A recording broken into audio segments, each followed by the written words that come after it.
love, peace, blessing, healing, health, abundance, prosperity, joy, all manner of goodness to you and your family, and just a wonderful, wonderful opportunity.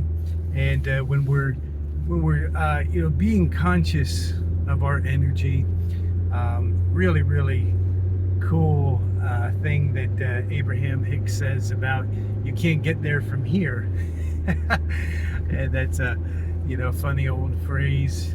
People trying to get directions back in the day when you had to stop and ask for directions. And so it's a funny statement, but it's really it really applies to our energy, and the feeling being the prayer, our emotions being our emotional guidance system. And when we know what we want, the experience that we want to live, we want to have, enjoy, we want to be, but we are emotionally vibrating at a different frequency, it just doesn't happen, because that's the way our universe works. And that's the cool thing about knowing that that's the way that the universe works. And excuse me, I know that it's, you can't ever just make a blanket statement, because we're all different. And I think that's where sometimes we run into problems, we run into difficulties when we just try to say, hey, just do these 3 steps and it'll work for you. And the problem is that somebody may need 4 steps, they may need just 1 step, and so they it can just cause problems for the person. But when we understand that the feeling is the prayer, we live in a vibrational universe. The law of attraction is just a law. It's not a buzzword. It's not a it's not a secret code. It's not a password.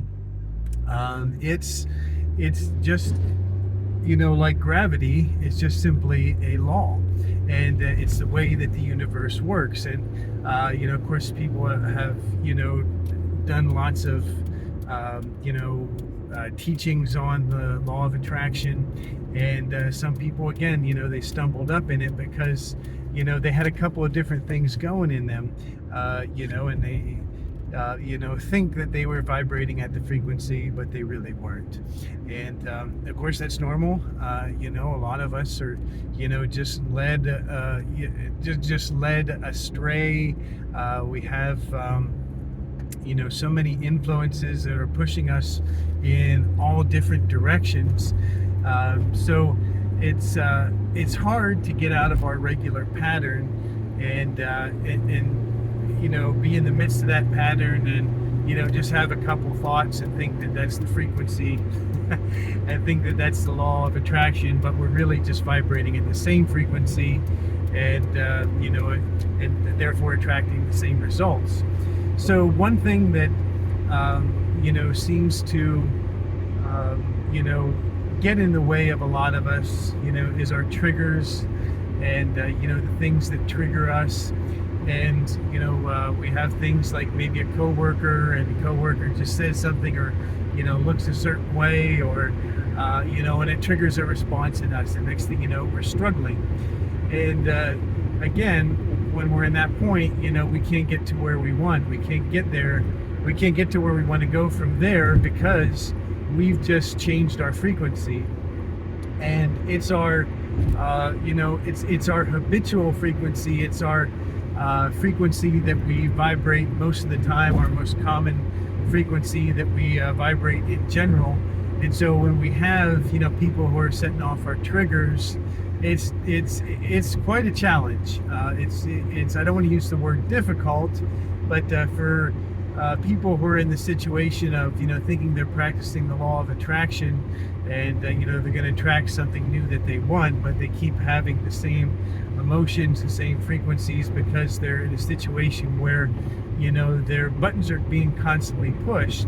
It's just simply not fair to them, because they never really have the true opportunity to actually change their frequency, and then they think that the law of attraction doesn't work, and they lose hope and they give up on themselves, and that's when they start proclaiming, self-fulfilling prophecy. These things never work for me. I'm just, I'm just an orphan, or I'm, a rejected black sheep of the family, and so these things never work for me.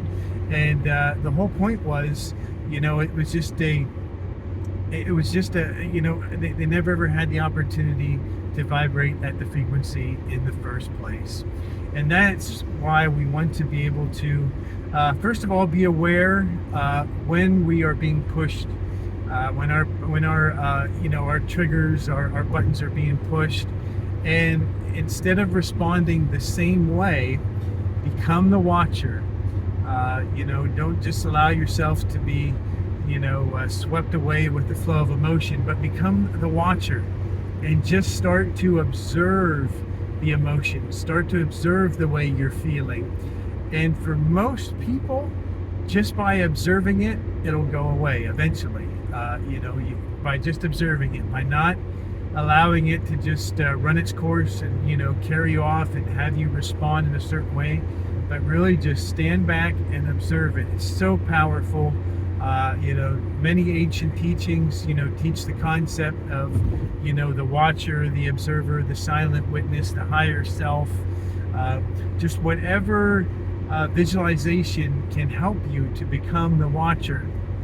And then you recognize, well, hey, this triggered feeling, that's not me. I'm not that. I don't have to feel it. I don't have to feel it anymore. I don't have to be stuck in that feeling. I don't have to, end up back in this Groundhog Day of repeating the same day over and over and over again because my buttons are being pushed over and over again because somebody's amused by pushing my buttons. Or maybe, sometimes people don't realize that they're causing as much of a negative effect in each other, as they are giving people the benefit of the doubt. And sometimes you just have people who that's what they love to feed on. I mean, there's definitely emotional vampires out there, that feed on your negativity. They get a kick out of it. Either way, when we become the watcher, and then therefore become the gatekeeper with practice, and we step aside and we just observe the feeling. We just observe it, and then we recognize, wow, that's not even me. I'm the watcher. I myself am the watcher, and that by being able to take a step back and to observe the feeling that you thought was you just a couple of minutes ago, and you realize, well, that's not me. And when you realize that it's not you, you realize that, hey, that's not my attitude, that's not my character, that's not my mood, that's not even who I am at all. That's just a conditional response based on those conditions. But if you weren't in those conditions, if you're on vacation in a place where you can relax, if you were out in Mother Nature in a place where you can relax, if you were petting your cat or playing with your dog, looking into either of their eyes for those moments that just allow you to stop thinking for a little while, you recognize you're not those feelings, you're not those emotions, you're not that person who that thing always happens to again and again. And you start to become empowered.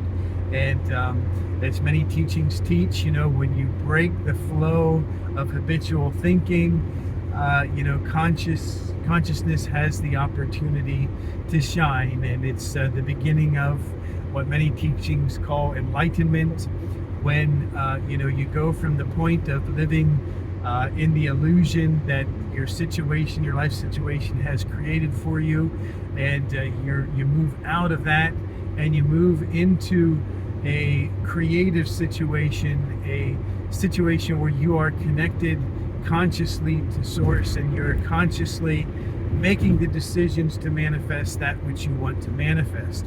And when people are in what we could say an unconscious state, they really don't have the ability to make choices. They're really just living in a habitual response. It's really just a reflex that has been conditioned upon them, and they're really not even making choices. Somebody who pushes your button and thinks it's funny.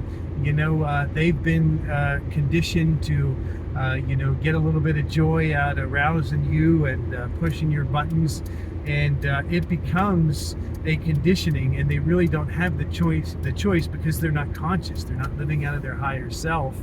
So when you release yourself and free yourself from those triggers, from those buttons, and they press them and they don't get a response, they don't get their fix, they don't get their little impulse, or their little stimulation from your response that they got before. I mean, they'll stop, because that's why they were doing it. Again, it's a conditioned reality that we've all been subject to, and we've all been influenced upon. But nobody wants to be a person who has buttons, who has triggers. Nobody wants to be triggered by somebody else. Nobody wants to be a victim, and none of us have to be. And so when we become the watcher, and we realize that we can't get to where we want by allowing ourselves to be triggered, by allowing ourselves to have buttons that push and just keep us repeating the same Groundhog Day over and over again. And we recognize that the feeling is the prayer, that we do have an emotional guidance system that lets us know if we're headed in the direction of our own authentic self or not. If we feel bad, then we're not headed in the direction of manifesting our own authentic self. If we feel good, then we are on that path. And very, very easy way to be able to know. And so being able to have your highest existence in every moment, to be able to fulfill your inner desires, to be able to live your own best day every day, that's your inheritance, that's your birthright, that's what is given to you as a son or daughter of the earth realm. That's exactly who we are, and that's who you absolutely have the inherited God-given right to be. And by staying in that vibration, by staying in that happy place, by staying in that peace, love, joy, that is how you are able to get there absolutely as quickly as possible from here. And you can do it. Love, peace, blessing, all manner of goodness unto you and your family. Ginothi Seutan. Namaste.